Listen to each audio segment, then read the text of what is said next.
Hi there and welcome to this episode of the Inspiring Change podcast. An apology before we get into the main body of the interview. My audio in this episode isn't fantastic. Luckily John is crystal clear, and as he is the one that you'll probably want to be hearing from, then hopefully it won't make too much of a difference for you. But I do apologise. I hope to be back to full 100% sound quality in the next episode.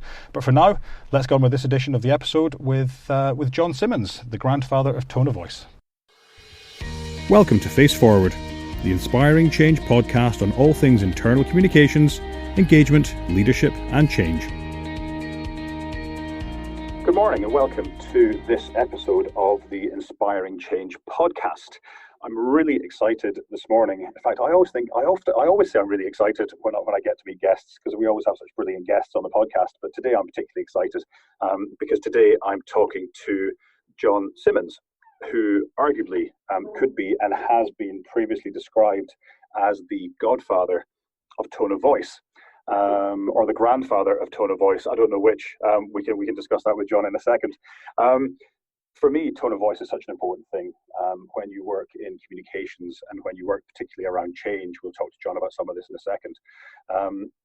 The tone that we use in our communications at work is so critical in terms of getting people to think, feel, and do the things that we need them to think, feel, and do. And how we talk to people, whether we choose to go down that very formal route or a very informal route, how we're being clear or unclear, can really help to bring people on a journey. So delighted that John's here. He's going to talk a little bit about himself in a second, but I'll blow his trumpet a little. Having kind of invented tone of voice, written a number of books on the subject, and then moved into fiction and novels. And I know that John has just finished the draft of his fourth fiction novel. So he's been keeping himself very busy. So John, thanks for taking the time this morning. I really appreciate it. Scott, it's good to talk to you. Always is.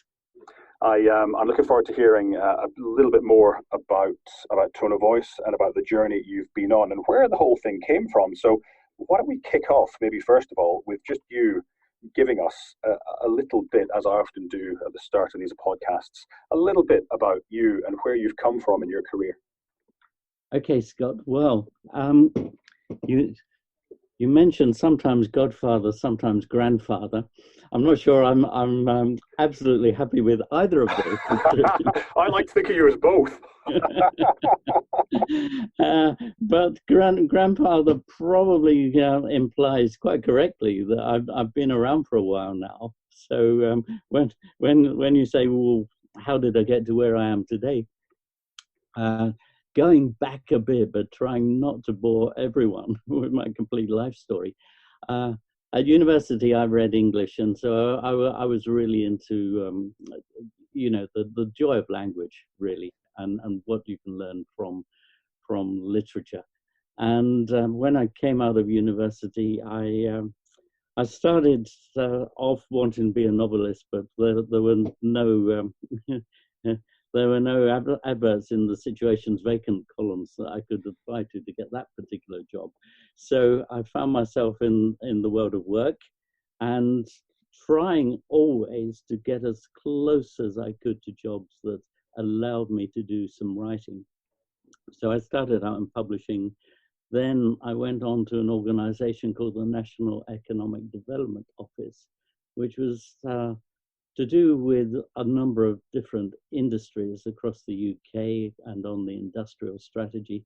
And from that, I learned a number of things, first about a wide range of different industries, how business works, and also about how you simplify things to make them accessible. Perhaps these fairly esoteric economic and commercial arguments, how you make them accessible to the widest possible range of people.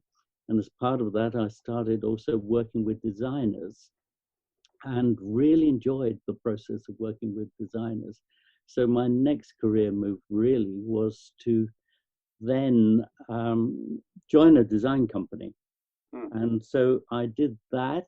I joined a company called Newell and Sorrell, and I became everything to do with words in that company. And the the idea of tone of voice started to come to the fore then, because we were working on the identity of the clients that we were working with. And this was the language that we used at the time. This is the 1980s. And when you looked at the visual identity of a company, the logo, the colors, the typefaces, photography, etc. And in proposals, I started slipping in this phrase, tone of voice, as one of the things that we would look at as part of your identity. And to be quite honest, Scott, I didn't know what the hell I was talking about at that time. but life is often like that. We stumble into things. Yeah. And then in the late 90s, Newell & Sorrell was acquired by Interbrand, which labeled itself as the world's leading brand consultancy. And there was truth in that. They had offices in over 20 countries around the world. I was in the London office, and Rita Clifton had come in from Saatchi's, and she talked to us all, the directors of Newell & Sorrell, about what we'd like to do now. And so I said, well, I don't want to be running a design group, which is what I've been doing to that point. But I want to focus on this issue of language and the language of brands. So the terminology had changed from identity to branding. And so we were now talking about brands. And so Rita said, fine, go and do it. And so I went and did it by setting up what was originally called the Tone of Voice Group. And then that seemed a bit of a misnomer to me, because there were only two of us in this group, and it was slow to take off. And I realized that in Interbrand, it was a very process-driven organization, and they needed a bit of their own jargon to really understand this and adopt it wholeheartedly. And so I came up with the term verbal identity, with the thought that verbal identity would sit alongside visual identity, and people would understand it as a natural twin for things like the logo and so on. And so tone of voice became embedded in branding programs as a result of that. And that was where I'd got to. And then in 2004, I think it was, I left Interbrand because I wanted to do more of my own work that didn't involve working solely with multinational companies, and the freedom to work with a wider range of companies on issues that really interested me, but all issues around language, really. So, for the purpose, obviously, you and I have done projects on tone of voice. We might talk a little bit about one of those later on. But for the listeners, just define for me what tone of voice actually is. Tone of voice is, well, as the brand we'll talk about a bit later on, Scott, is AIB, which is where I first came across you. Yeah. And the words that we put on the cover of the Tone of Voice guidelines there really seem to me to sum it up as succinctly as I've ever managed. It's not just what you say, but how you say it. So the content of the words that you need to communicate are important, but also the form in which you say them. So what is the tone in which you're going to be communicating these words? Do you want to come across as friendly or formal, or there are all sorts of aspects to a personality that the brand will have. How can your words reflect the personality that the brand is trying to project for itself? And that's really what we mean by tone of voice. Okay, or indeed for me, I think, how can you use words to help an organization to become culturally, perhaps, a better place to be? Absolutely, yeah. And it's interesting, because I think when I started working on tone of voice, I came probably from a primarily marketing background. So what was driving it was this question, well, how can we make this client's brand distinctive to the external world? So differentiation was such an important aspect of that. So brands might differentiate themselves through, my logo looks like this and yours looks like that, and so they're clearly different. Can we do the same through words? And particularly through the words that we use in a marketing sense to communicate with our customers. What's happened, and I think has been interesting over the years, is that tone of voice has become equally important, at least equally important, in the internal perspective. So how does this work for people inside the company, rather than and the words that they will write to each other? And as you say, it has a cultural influence in doing that. And I think that, for me, has become the biggest change over the last 15 years in the way that I've looked on tone of voice. That it's become much more of an internalized issue than an externalized one. Yes, absolutely. Yeah, and I think it's really interesting. I think, and you touched on culture there. You know, many organizations these days are using culture to really set themselves apart. When you think about, you know, the whole idea of employee value propositions and why somebody should come and work for me versus work for somebody else, and why, when they've come to work for me, why they should stay. Culture is such a strong part of that reason. And for me, the way in which employees in an organization treat each other, talk to each other, and communicate with each other is wholeheartedly a massive part of that. Absolutely. And it does also loop back into where we started with the external, because how can your external brand work as effectively as you wish it to work if you don't get your people on board properly with it? Because it will break down at the very first encounter that your brand has with the outside world if the people who are supposed to be reflecting it don't absolutely understand it and feel it and project it intuitively. Categorically. And I think that when you look at organizations now that are trying really hard to set themselves apart from a customer experience perspective, you know, we offer the best customer experience. If you come to us, you know, to buy your car, to buy your whatever, you know, you'll get the best experience. And without the staff behind the brand, without the staff reflecting those values, absolutely, you end up with a game of two halves, effectively, where, you know, someone's reading something on an advert, and then they call into a call center, and the experience they get is completely different because the two aren't aligned. Yeah, absolutely. And it reminds me, as we're talking about this, that probably where this all started to come together for me was when I'm going back to the early 90s now, and I was working with W.H. Smith, the well-known bookshop and stationers chain in the UK and a bit further afield as well. And I was working with the internal the department. Well, we have to come out with this word at some point, Scott, but the human resources. Oh my God! See that? So the W.H. Smith HR department, and John Ainley, who is the director in charge of this, a lovely guy, and by the way, you should interview him at some point as well. John said to me, well, I've got this team who are working on internal communications. I'm not sure we're communicating that well. I'm not sure that we're actually projecting internally the things that you're trying to do with the W.H. Smith communications externally. Could I run a workshop for them? So at that point, I said to John, I've never run a workshop. I don't know how to do this. Why do you want me to do it? And he said, well, because you can. You'll be good at it. So thank you, John.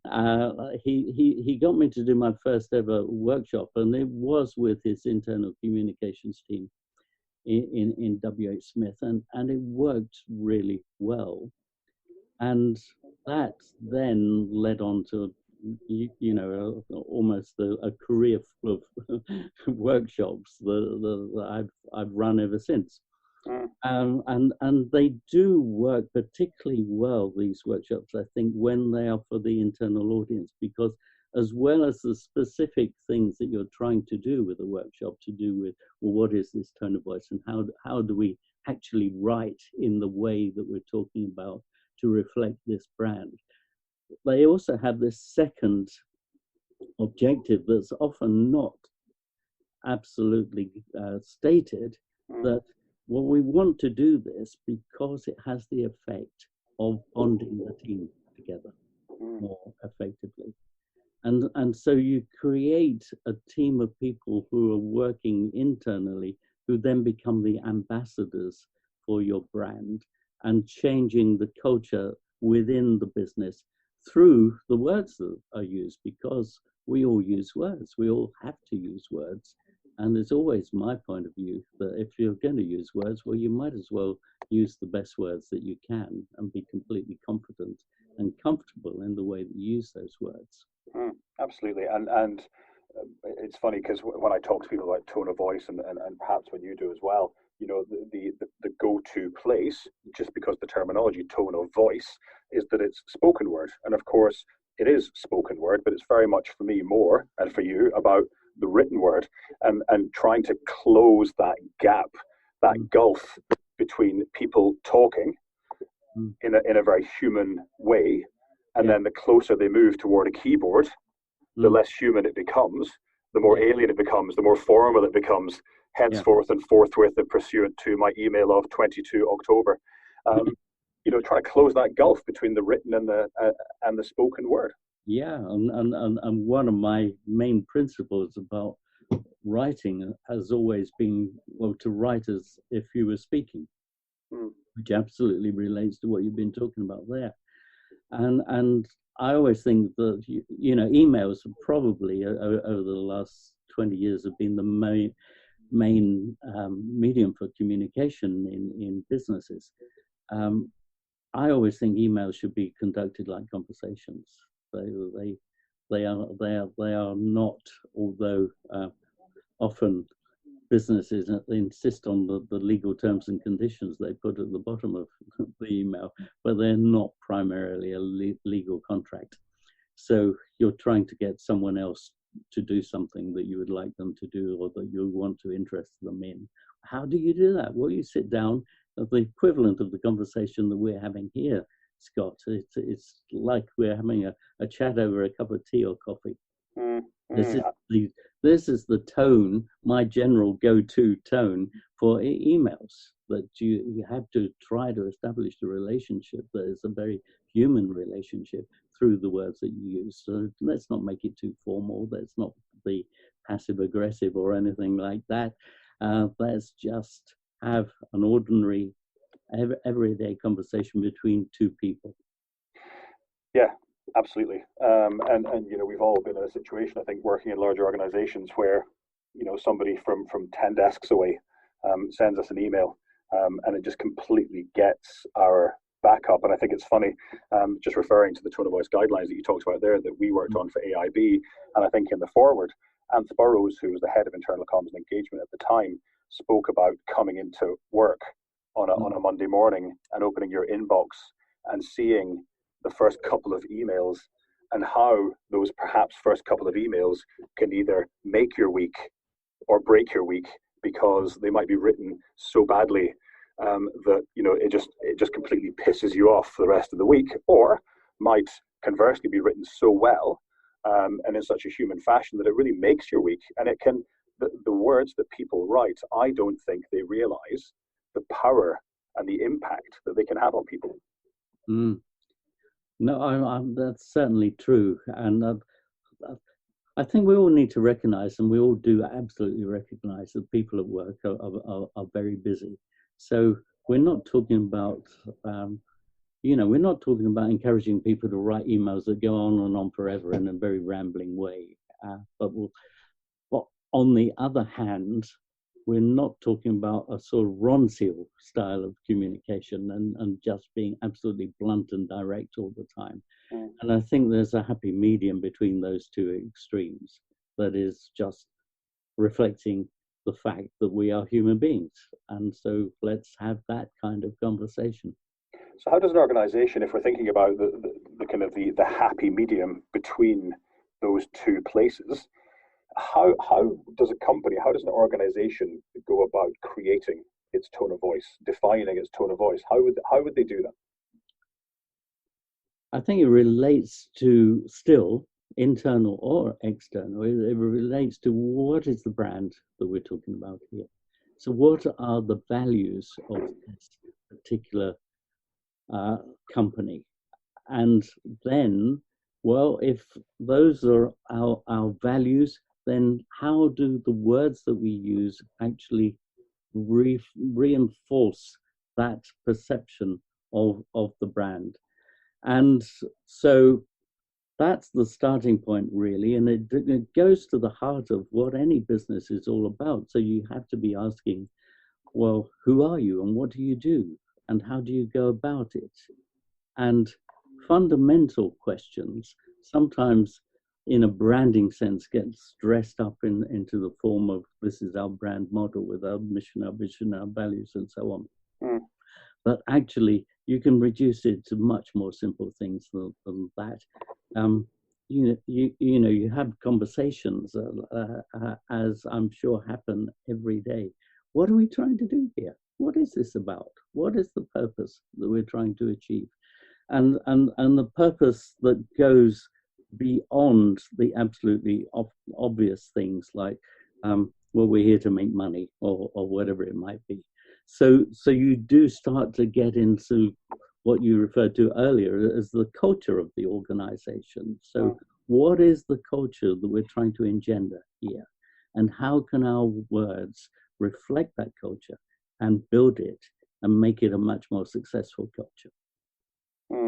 I remember that when you and I worked, as you talked about earlier on, when you and I first met working on the AIB tone of voice when I was in AIB, and we spent a lot of time in workshops and you guys spent a lot of time in workshops with staff, finding out what the tone of voice in the organization was today, finding out what they wanted it to be, reviewing emails, reviewing magazine articles, reviewing the intranet, reviewing HR policies and IT policies and security and risk documents, and a whole range and gamut of things, which gave you a bit of an insight into the as is, the what is it today. But I think for me, and you touched on this earlier on, it was about asking people, what do you want it to be? Yeah. What do you want it to be in the future? And then how do we get between the two? Yeah, absolutely. And often when we start talking about tone of voice, people say, well, the words aren't that important. And then you do the kind of audits that you just described there. Here are some of the words that we've produced over the last few weeks, last few months. And it's extraordinary how many of them there are. It goes into internal and external communications. And you see that people are communicating in many different ways and many different tones as well. So it's obvious that if you can have a more consistent tone, then that's going to be better for the organization. That doesn't mean that you have a sort of robotic tone, but you allow space within this framework that you create for individuals to have their own take on things.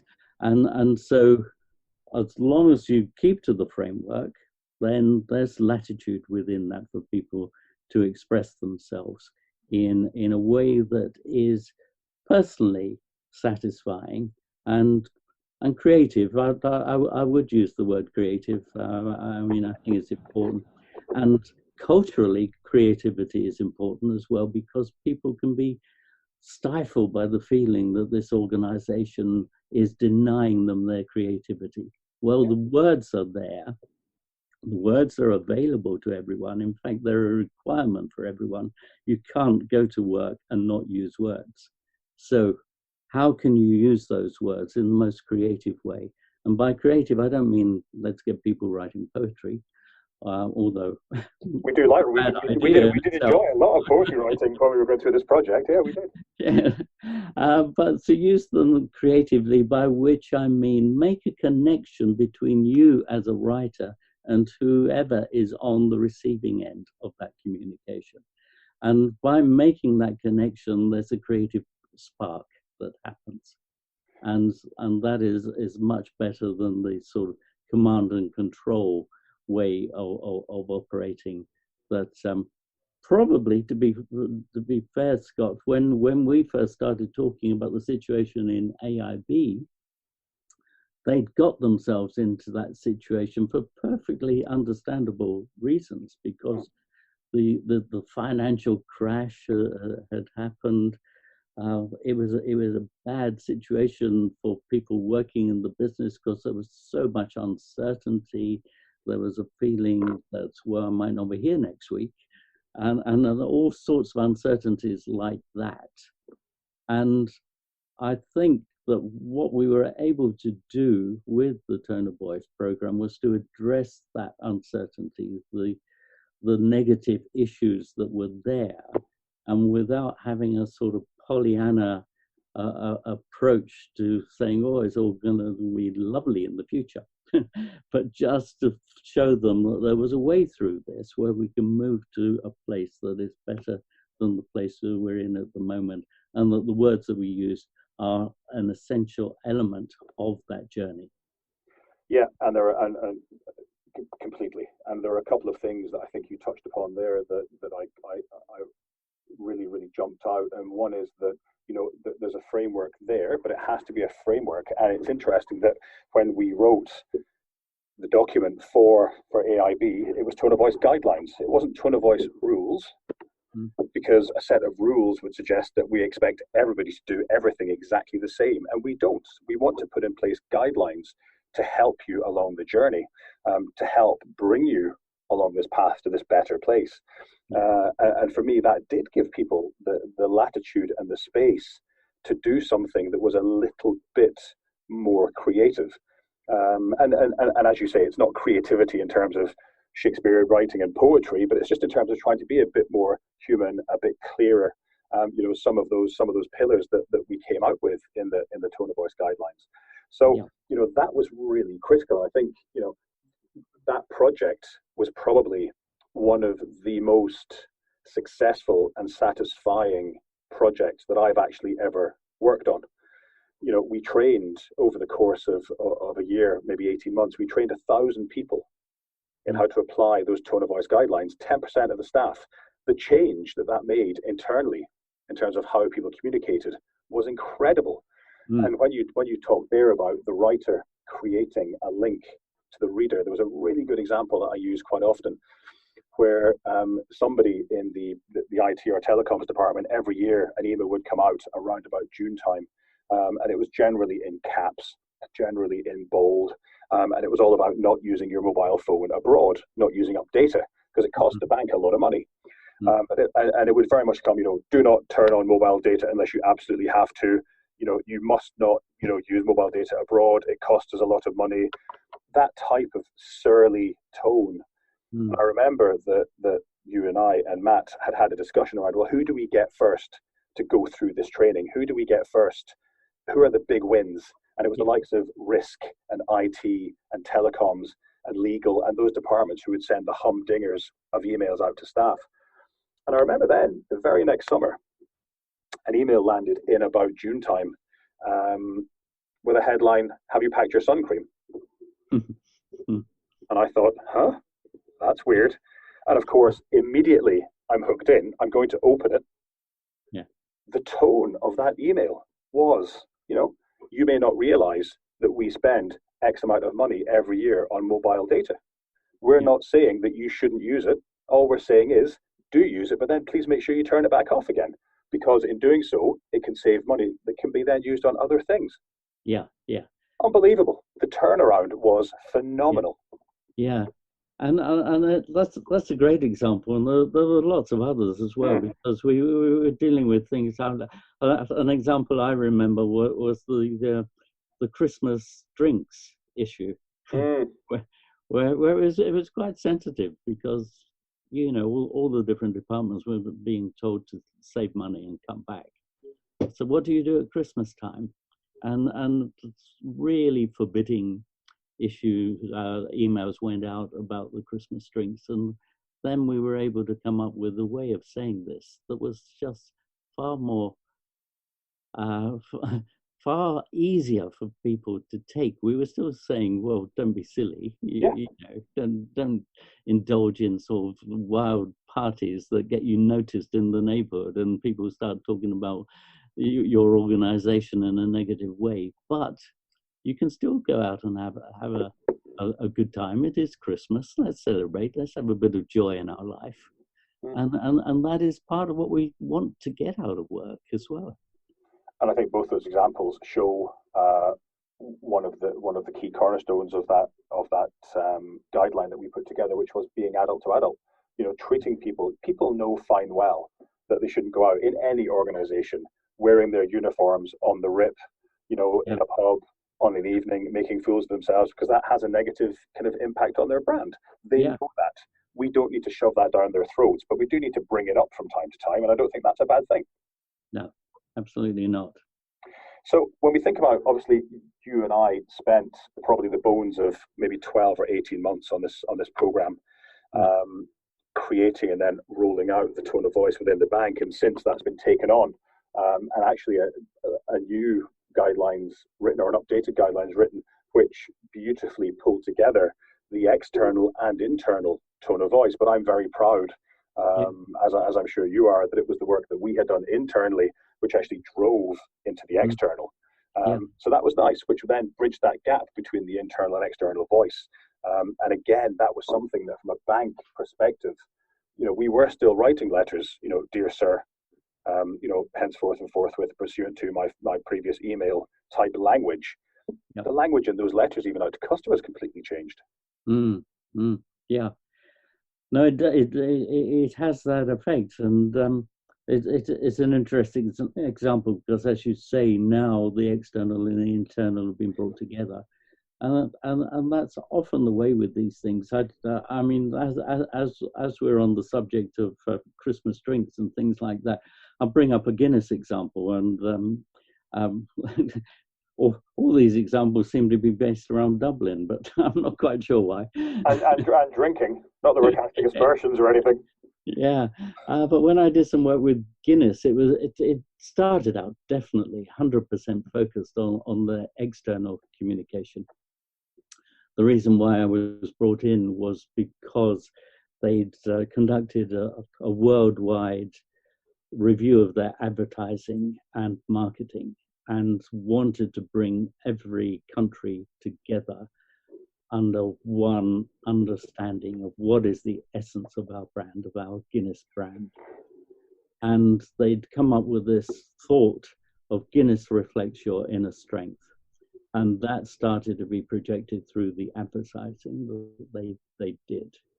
And then as we worked on that, and one of the things I was asked to do was to go back a bit into Guinness history and find out, had this always been so? And so the stories were there. You could tell from way back to Arthur Guinness, for example, in 1759. Those stories were there. And it then started to develop a slightly different trajectory, which was interesting because I was working with John Potter as the global brand director of Guinness, and he wanted his whole worldwide team to get this. So it then started to turn into more of an internal communications project. So through these stories, like the rediscovery, because they'd lost sight of it at this point, the rediscovery of Arthur Guinness and his founding story, and getting the rights to use the Dublin water, then that was a reflection of Arthur Guinness's inner strength. So how can we tell these stories all around the business? And I came up with this idea that was to have at the end of the day, on the end of the week, what we called 1759 emails. And by 1759, it was a reference both to the founding date and Arthur Guinness, but it was also a reference to the 24-hour clock. So at 1 minute to 6, let's say that's going home time, an email would come around and it would look back at the week we've just had and then look forward to what are the challenges for the week ahead of us.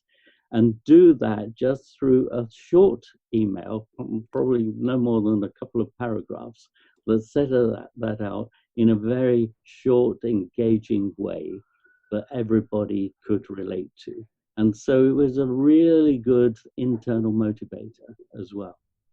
And a great way to bring the internal tone of voice to life on a week-to-week basis, I guess.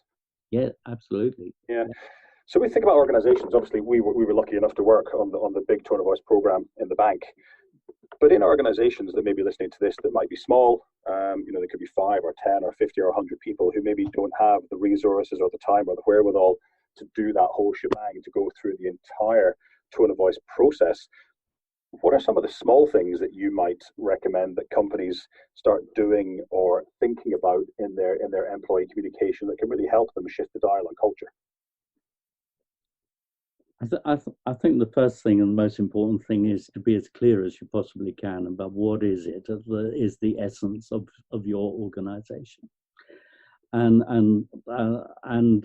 a lot of organizations actually aren't particularly clear about that. So I would say there's no point going off into some kind of frenzy of communication that isn't directed and doesn't have a clear focus and a clear purpose to it.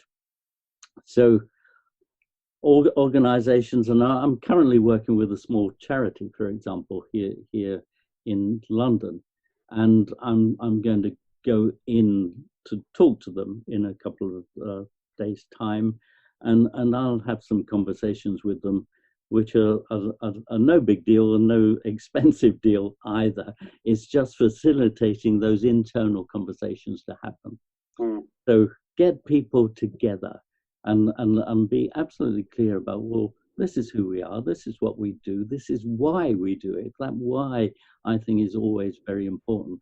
And if you're clear about why you want to communicate, then that really creates a direction for the communications and making those communications better. And then there are very simple things that you can do with language to make your language much more human than it might otherwise be. It doesn't mean that you have to become an absolutely award-winning copywriter or anything like that, but you can all communicate in a way that expresses your personality and the way that personality is part of the organization that you're working for as well. So look at the way that you use words. There are some very simple things. I won't go into them here, Scott, because we get down into too much detail. Yeah. The basics of language, the way you use personal pronouns, for example, and the way you use active verbs rather than passive ones. Those kinds of things are absolutely vital in enabling you to change the tone of communications in a way that is really effective. That for me, that the first person pronoun for me is a huge one. You and us and we. Rather than the employee, the company, the organization, that for me immediately. I was doing a bit of work last week with a client on purpose, defining purpose and values. Yeah. And when I came back with the value set that I was proposing for them, the first thing they all said was, because they all started with we. Yeah. They were all action oriented, and they all said it just makes it sound as though it's all of us together. And absolutely. I said, yeah. And it's a way of really saying to people as individuals that you count in this. We trust you. You are representing this organization, rather than hiding behind the third person view of the organization, which sort of shields people to an extent, but not in a way that is empowering for people. And what I want people to do with their words is to really own those words, to say, these come from me. I made them as good as I possibly can. I want them to communicate effectively. And if we can do that, all of us within this organization will feel better about actually working here. I love that. Brilliant. John, you've written a number of books on tone of voice, of which I've read them all, and I think I may even have a signed couple in the cupboard. If a listener was listening to this and wanted to get more on tone of voice, just generally, just to learn a wee bit more, which of your books would you recommend they picked up? Well, Scott, there's the question. You're not allowed to say all of them. Pick one. It's like saying to a parent, which of your children do you like best? I think probably I should say the most recent one, because I've organized, I've written a chapter, I've edited a book that has just come out called Dark Angels on Writing. Dark Angels is an organization that you know I co-founded some time ago, and it is about these questions of language and trying to get people more comfortable with the way that they use words and more confident in the way that they use them. And so Dark Angels on Writing is available. It's got a number of other chapters written by other people, other like-minded people. So I think it will give people a broad view of what are the issues here and how can we address them. And it's full of useful advice and tips, but also conveys the philosophy that I think is very important in all this. Okay. And if you want more on Dark Angels, you can get that at www.dark-angels.org.uk. I've actually been on a couple of the courses that John and his colleagues run, and they were amazing. So if your interest around writing has been piqued, having listened to this, then by all means go visit that website. John, if people want to know more about you, the publisher has a website page for you as well, don't they?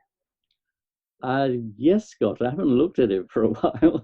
So if you tell me it's still there, then yes, it is. Urbane Publications, I think.